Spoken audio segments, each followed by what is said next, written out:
Dot matrix printer क्या होता है, DMP, जो कि 80 कॉलम्स का होता है और ओमेक 136 कॉलम्स का होता है।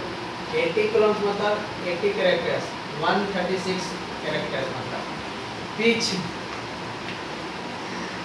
होता है CPI, कैरेक्टर पर इंच, 8 CPI, 10 CPI, 12 CPI, इतना का होता है, 22 CPI। डिफॉल्ट में सेट होता है 10 CPI। CPI का मतलब 8 CPI मतलब कि 8 कैरेक्टर्स, 10 CPI का मतलब 10 कैरेक्टर्स, 20 CPI का मतलब 20 कैरेक्टर्स।